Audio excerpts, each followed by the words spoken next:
రేఖా చిత్రం మలయాళ film review by allrounder star Ballem Venumadhav. Cinema నిడి వచ్చి 2 గంటల 19 నిమిషాలు. ఇది crime drama suspense thriller cinema. UA certificate వచ్చిన ఈ సినిమా గురువారం రోజు 9 జనవరి 2025న ఈ సినిమా విడుదలైంది. Having recently served A suspension for gambling online while on duty, crime inspector Vivek Gopinath rejoins the police force and is looking to reclaim his lost honor. Awaiting him is a 40-year-old unsolved murder mystery with a faceless victim. So ఇందులో ఆసిఫ్ అలీ హీరోగా అద్భుతంగా act చేయగా, అంతకన్నా అద్భుతంగా అనసూర రాజన్ రేఖ పాత్రలో ఇమిడిపోయింది, జీవించిందని చెప్పాలి.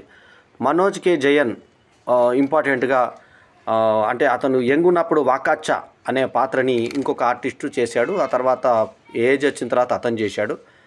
ఇక అతనికి జతగా ఒక లేడీ విలన్గా పుష్ప, తర్వాత ఆలిషా అనే పాత్రలో ఇంకొక నటి నటించినగా, సిద్దికి స్టార్టింగ్లో వృద్ధుడి పాత్రలో కొంచెం బాగా ఏజ్ పడ్డట్టుగా కనబడ్డాడు స్టార్టింగ్లో. ఇంద్రాన్స్ ప్రొడక్షన్ మేనేజర్గా యాక్ట్ చేశాడు. హరిశ్రీ అలోకన్, తర్వాత నిశాంత్ సాగర్, భామా అరుణ్ తదితరులు నటించిన ఈ సినిమాకి డైరెక్టర్ జోఫిన్ టి చాకో, వేణు కునప్పిల్లి ఈ సినిమాకి నిర్మాత కాగా, స్క్రీన్ ప్లే తర్వాత రైటరు రాము సునీలు చేయగా, ముజీబ్ మజీద్ మ్యూజిషియన్ కాగా, జాన్ మ్యాంత్రాయిరికల్ స్క్రీన్ ప్లే చేయగా, అప్పు ప్రభాకర్ సినిమాటోగ్రఫీ, షమీర్ మహమ్మద్ ఎడిటింగ్ ఆకట్టుకుంటాయి. ముఖ్యంగా ఎడిటింగ్ చాలా మంచి రేంజ్లో ఉంది ఈ సినిమాలో. ఇక అనస్వర రాజన్ను ని హత్య చేసినప్పుడు ఆ కెమెరామ్యాన్ ఎవరైతే మనకు ఈ కెమెరా చేసిన ఆయన అప్పు ప్రభాకర్ ఎలా చూపించాడంటే, హీరోయిన్ నల్ల లంగాలో పడుకొని ఉంటుంది. పడుకున్నప్పుడు అవతల ఆయన బతికిందా చచ్చిపోయిందా అని చెప్పినప్పుడు ఉత్త పిర్రలే కదిపించాడు. ఇట్లా పిర్రలు కదలికమిందే మనకు ఆ కదలిక ఉంది లేదనేది చూపించాడు. ఆ షాట్ అట్లా పెట్టాడు. భలే యాంగిల్స్ క్యాచ్ చేశాడు. తర్వాత పాటలు కానీ, తర్వాత గ్లామర్ కానీ బాగా అనిపిస్తుంది. ఇంకొక ఆమె పెద్ద వక్షాలు ఉన్నటువంటి లేడీ, ఒక నన్ లాగా ఉంటుంది. ఈమె హెల్ప్ చేసి ఈమెని పక్కకు తీసుకెళ్ళి నైట్ ఒక దగ్గర పెడితే అక్కడ చోరీ జరిగిన తర్వాత, ఆ చోరీ ఈమె మీద వచ్చిన తర్వాత అక్కడ ఒక ఆమె ఈమెను హత్య చేయడము, ఆ తెల్లారి చూసేసరికి అక్కడ శవమే ఉండడము, ఆ తర్వాత ఆ శవాన్ని వీళ్ళు మోసుకుని పోయి బయటపడేయడం, అదంతా ఫస్ట్ ఒక చిన్న పిల్లాడు చూసినట్టుగా చూపిస్తారు. ఇది 40 ఏళ్ల కింద జరిగిన సంఘటన. సిద్దికి ఒక కారులో మద్యం కొనుక్కొని ఒక డ్రైవర్ని పెట్టుకొని క్యాబ్లో వెళ్ళి అక్కడ ఒక దగ్గర దిగిపోతే అతను చూడడానికి వెళ్ళేసరికి అతను చచ్చిపోయి ఉంటాడు. అక్కడ ఆత్మహత్య చేసుకుంటూ ఒక శవం దగ్గర. ఆయన ఎందుకు ఆత్మహత్య చేసుకుంటానే దాన్ని రివీల్ చేస్తూ పోలీసు అధికారి అక్కడికి వస్తాడు. వచ్చి ఈ అంతకుముందు ట్రాఫిక్లో పనిచేసినటువంటి అతను ఆసిఫ్ అలీ, అతని పాత్ర ఏంటంటే ఆయన క్యారెక్టర్ పేరు వచ్చేసి వివేక్ గోపీనాథ్. అతనుని అవమానిస్తాడు అతని పై అధికారి. అతన్ని నీళ్ళలో ముంచి అవమానిస్తే ఇతను కూడా తగు సమాధానం చెప్తాడు కొట్టి. బయటకు వచ్చేది మామూలుగా మేకప్ చేసుకుంటూ సరదాగా వచ్చేస్తాడు అతను బయటికి. అట్లా అనేశ్వర రాజన్ ఎవరు అంటే ఒక రేఖ అని ఒక ఆర్టిస్ట్ అని తెలుస్తుంది. ఒక జూనియర్ ఆర్టిస్ట్ అంటే సినిమా వాళ్ళందరూ వెతుకుతూ వెళ్తే ఒక ప్రొడక్షన్ మేనేజర్ని పట్టుకుంటే అతను ఎప్పుడో సినిమా తాలూకు ఇవి అని చెప్తాడు. ఆ క్యారెక్టర్ని ఇంద్రాన్స్ 2 పాత్రలు అంటే యంగ్ యూత్ పాత్రలు చూపిస్తా. జగదీష్ మనకు రెగ్యులర్గా కనిపించే మలయాళం సినిమాలో కనిపించే జగదీష్ ఈ సినిమాలో యాక్టర్గానే కనిపిస్తాడు జగదీష్ అని. సో అట్లా ఆ జూనియర్ ఆర్టిస్ట్ ఎవరు ఒకటే సినిమాలో యాక్ట్ చేసింది నన్గా, ఎవరు ఆమె అంటూ ఆ ఫోటోలు తీసుకుంటూ పోతే దాని మీద ఈ మనకు హీరో ఎవరైతే వివేక్ గోపీనాథ్ ఉన్నాడో, ఇది ఆసిఫ్ అలీ అద్భుతంగా యాక్ట్ చేశాడు. అయితే అతను ఇన్వెస్టిగేట్ చేస్తూ వెళ్తాడు. ఆ హత్య జరిగింది, ఎలా జరిగింది, ఎవరు చేశారు, ఎలా చేశారు కనుక్కుంటూ వెళ్తే మూలాలకు వెళ్తే ఒక పేపర్లో కట్టింగ్ దొరుకుతుంది. ఆ కట్టింగ్ బట్టి అప్పుడు ఆమెతో పాటు యాక్ట్ చేసిన జూనియర్ ఆర్టిస్ట్ దగ్గరికి వెళ్తాడు. వెళ్ళిన తర్వాత అక్కడ ఈ అమ్మాయి అనేశ్వర రాజన్ చాలా అందంగా ఉంటుంది. కాకపోతే ఈమె ఆ పెద్ద వక్షాలు ఉన్న లేడీ పక్క పిట్టపిల్ల పర్సనాలిటీలా ఉన్నా కూడా తండ్రి కొట్టే సన్నివేశాలు వెనకకు తిరిగినప్పుడు ఈమె పిడుదలు కానీ ఆమె సైజ్ కానీ అంతా సెక్సీ ఫిగర్ ఆ అమ్మాయిది. సో అట్లా మొత్తం ఆమె సినిమాల్లో హీరోయిన్ కావాలని ఉంటుంది. ఆమె చెల్లెలు పెద్దగా అవుతుంది. ఆ తర్వాత కథ చెప్తుంది ఈమెకి.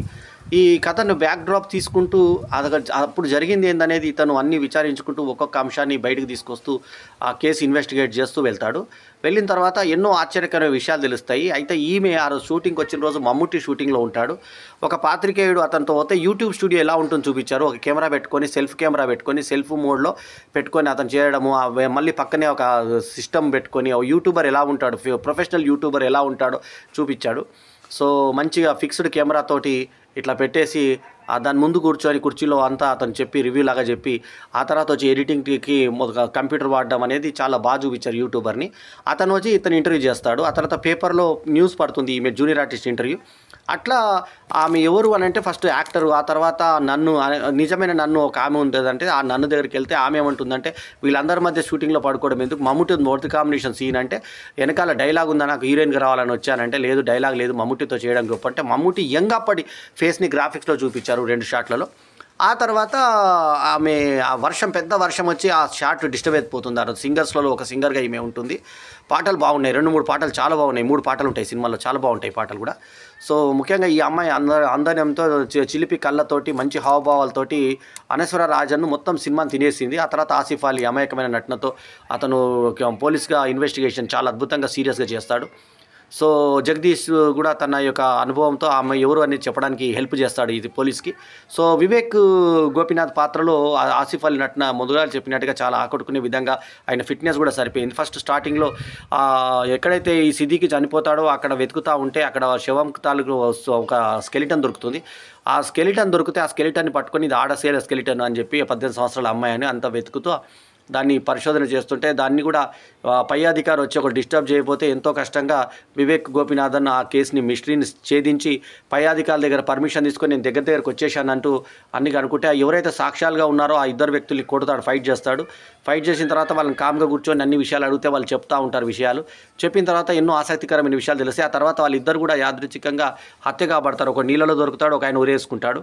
ఆ భార్య మాట్లాడుతూ ఇక్కడున్నాడు మా భర్తని తీసుకెళ్తే అక్కడన్నీ పశువుల దాంట్లో చూసేసరికి ఆ పైన చెట్టు కొమ్మ అక్కడ వేలాడుతూ ఉంటుంది. ఫోన్ పోగుతుంటే అక్కడ ఉన్నాడని పైన చూసేసరికి అతను షో మీద వెళ్తాడు. ఆ తర్వాత మొత్తానికి ఈమె జూనియర్ ఆర్టిస్ట్ ఫోటోలు ఎంతో పడింది. ఆ తర్వాత ఏ సినిమాలో కనబడలేదని ప్రొడక్షన్ మేనేజర్గా చేసిన ఇతను చెప్తే మమ్ముటి సినిమాకి నేను ఆమెని ఎక్స్ట్రా ఆర్టిస్ట్గా తీసుకెళ్ళానని అతనైతే పక్క ఆమె అనుకోకుండా ఈమె మమ్ముటి దగ్గర రావడంతో అందరూ పరిగెత్తుకుండా వెళ్తున్నప్పుడు ఈమె ఫ్రాక్ చినిగిపోతుంది. ముడి దగ్గర చినిగిపోతే దాన్ని కుట్టిపించుకోవడానికి అక్కడ ఆస్థాన టైలర్ ఎవరైతే షూటింగ్ టైలర్ ఉంటాడో నువ్వు జాగ్రత్తగా చూసుకోవద్దా, నీకు అదే పనిష్మెంట్ అలాగే ఉండు అని బెదిరింపుగా మాట్లాడితే ఈమె ఏం చేయాలో అర్థం కాక పక్కకు ఒక నన్నుకు హెల్ప్ అడిగితే ఆమె నేను చేస్తానంటూ పని హెల్ప్ చేసి ఆమెకి తన యొక్క డ్రెస్ ఇస్తుంది. లూజ్ ఉన్న డ్రెస్సే వేసుకుంటుంది. ఆమె కొంచెం లావు ఉంటుంది కాబట్టి లూజ్ ఉన్న డ్రెస్సే వేసుకుంటుంది.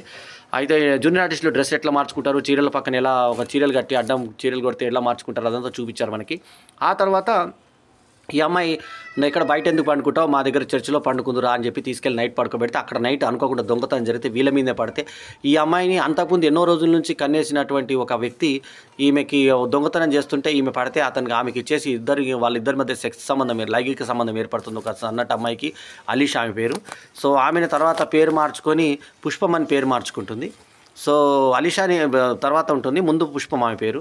సో ఆమెని దొంగతనానికి సహకరిస్తే ఈ కొత్త ఆమె వచ్చింది కదా, ఈ రోజే దొంగతనానికి కరెక్ట్ అని చెప్పి ఈమె మీదకి పోతుంది అన్న ఉద్దేశంతో ఆమె ఆ రోజు ఆమెని హత్య చేసేస్తుంది.